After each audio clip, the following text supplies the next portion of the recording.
Bienvenue à toi dans cette vidéo où nous allons faire ensemble 3 exercices corrigés sur les dictionnaires en Python. J'espère que tu es prêt, c'est parti avec le premier exercice.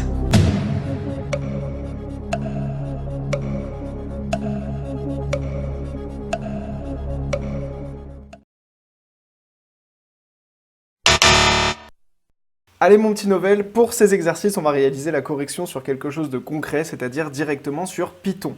Donc j'ai reproduit ici le dictionnaire qui est appelé Dico, avec la première clé prénom, puis la valeur Théo, la clé âge et la valeur 23, et la clé métier et la valeur prof. Donc j'exécute, je run ce petit script Python, qui me crée donc une nouvelle variable, Dico, de taille 3, avec donc ici la première valeur, ici la première clé valeur prénom Théo, la deuxième clé valeur âge 23, et la troisième clé valeur métier prof. Et donc si je fais dico 1, qu'est-ce que cela me retourne? Eh bien ça me retourne tout simplement une erreur. Pourquoi? Car avec les dictionnaires, je peux récupérer une valeur en inscrivant la clé. Par exemple ici, si je veux récupérer la valeur Théo, je vais entrer la clé prénom. On peut même faire le test tout de suite, je peux te montrer ça en direct. Dico, et je note la clé, donc prénom ici, pour récupérer la valeur Théo. Et effectivement, ça me donne bien la valeur correspondante. Mais lorsque je fais 1 ici, en fait, ça n'a aucun sens. Je peux le faire avec les listes, je peux le faire avec les tableaux, mais je ne peux pas le faire avec les dictionnaires. Il faut vraiment faire très attention à ça. Un dictionnaire, on le reconnaît tout de suite parce qu'il a des accolades ici, contrairement aux listes qui ont des crochets. Et on ne peut pas utiliser des chiffres ici, il faut utiliser des clés pour renvoyer des valeurs avec les dictionnaires.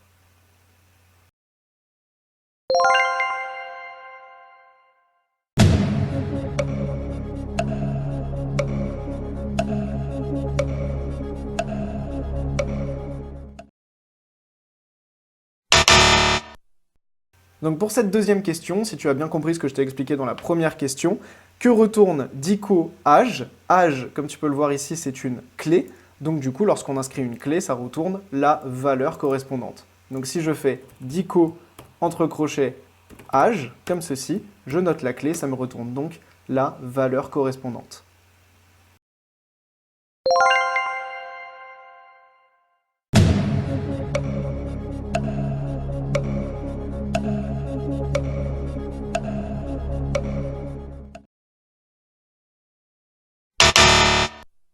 Alors mon petit Novel, dans cette troisième question, on te demande ce que fait dico métier égale entrepreneur, comme ceci. Dico, entre crochets, métier, hop, fermez les crochets, égale, entre guillemets, entrepreneur.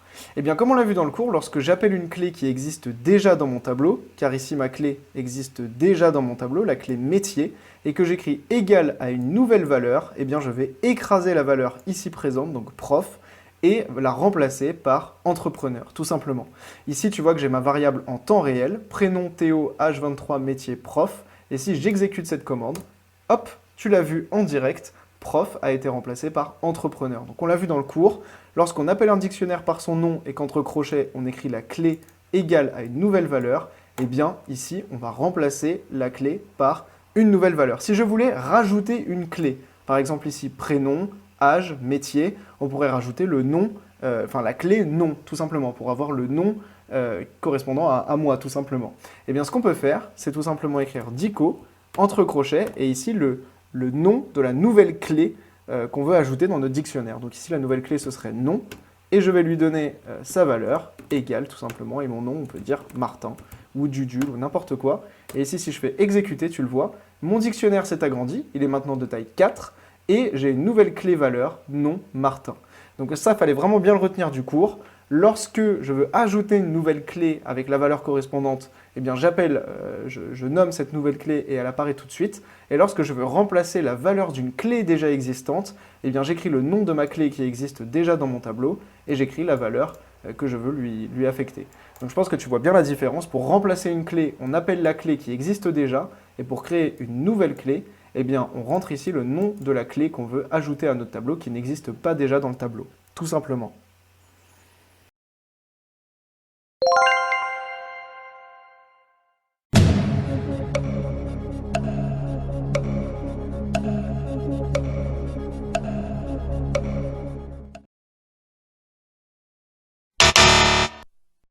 Alors mon petit Nobel, pour cette dernière question, on part sur une fonction, sur l'écriture d'une fonction. Alors je vais te donner quelques bonnes pratiques en direct.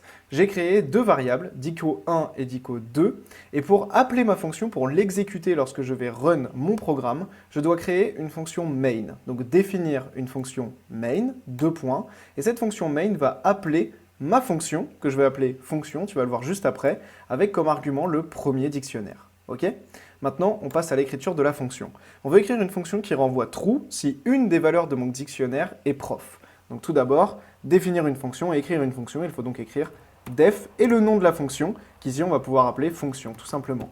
Def fonction, qui va prendre un argument qui sera un dictionnaire. Donc là, on peut écrire quelque chose de très généraliste dans la définition de la fonction. On peut écrire tout simplement que ma fonction prendra comme argument un dictionnaire, puisque le nom du dictionnaire précis qu'on va utiliser, c'est-à-dire dico1 ou dico2 pour tester la fonction, on mettra ça dans la fonction main. Ok ? Donc ça, il faut bien avoir compris ça. Donc on peut écrire ici, définir une fonction que j'appelle fonction, avec un argument, un dictionnaire. Cette fonction, qu'est-ce qu'elle va faire? Elle va renvoyer true si une des valeurs de mon dictionnaire est prof. Donc en fait, les différentes valeurs que j'ai, c'est Théo, nouvelle classe et prof dans mon premier dictionnaire. Donc dans ce cas-là, dans dico1, ma fonction devra renvoyer true. Et dans mon deuxième cas, j'ai Théo, nouvelle classe, entrepreneur. Ici, je n'ai pas la valeur prof. Donc du coup, ici, ma fonction devra ne rien renvoyer du tout. Donc je vais définir une fonction dictionnaire. Et eh bien, pour évaluer les différentes valeurs de mon tableau, de mon dictionnaire plus précisément, je vais devoir me balader dans ce dictionnaire avec donc, comme d'habitude, une boucle for. Donc pour une valeur qui se balade dans mon dictionnaire, et plus précisément dans les valeurs de mon dictionnaire. Et c'est là qu'on va utiliser la fonction très utile qu'on a vue dans le cours, qui est la fonction values, comme ceci. Donc, pour valeur qui se balade dans les valeurs de mon dictionnaire. Et là, tout simplement, si une valeur est prof, alors on va renvoyer true. Return true, tout simplement. Ici, dans ma fonction main, je vais donc appeler ma fonction, que j'ai appelée fonction, avec le premier dictionnaire. Donc on a construit la fonction, on va maintenant exécuter ce code. Ok ? Et ici, on a une petite erreur qu'on va essayer de résoudre ensemble en direct. Lorsqu'ici, on appelle une valeur, il ne faut pas oublier de mettre les guillemets. Tu vois, c'est cette petite erreur que j'ai faite, mais que je vais laisser en vidéo pour bien te montrer comment est-ce qu'on peut réfléchir pour corriger du code. Je réexécute, tac. Ici, tu le vois, il n'y a plus d'erreur. Alors, ce qu'on peut faire, c'est effacer tout ceci qui fait un peu le bazar, tac. Je vais réexécuter ceci, et tu le vois, il n'y a plus d'erreur. Donc, il ne faut pas oublier de mettre les guillemets ici. Donc, est-ce que ma fonction a retourné true ou false? Je ne le sais pas puisque je ne printe pas la valeur. Ici, ma fonction ne fait que retourner true, mais je ne printe pas true. Donc pour voir si true a été retourné ou non, en fait, je vais l'afficher pour avoir quelque chose de plus visuel avec print et je vais réexécuter ma fonction. Donc tu le vois ici, j'ai ma fonction que j'ai construite ici. Pour les valeurs qui se baladent dans les valeurs de mon dictionnaire, si une valeur est égale à prof, alors j'affiche true. Donc ce n'est plus je retourne true, mais c'est j'affiche true ici. Et bien tu le vois avec dico1 en argument de ma fonction, donc dans la fonction main, ma fonction renvoie bien true, car dans mon dictionnaire 1, j'ai une valeur prof. Si maintenant je le fais avec le dictionnaire numéro 2, dico2, ici je n'ai plus prof dans les valeurs de mon tableau, on va voir un petit peu ce que ça donne, j'exécute, et tu le vois, ma fonction ne renvoie rien du tout. Il n'y a ni true, ni false, ni quoi que ce soit, car il n'y a aucune valeur qui est égale à prof, et donc ma fonction n'affiche pas true, tout simplement.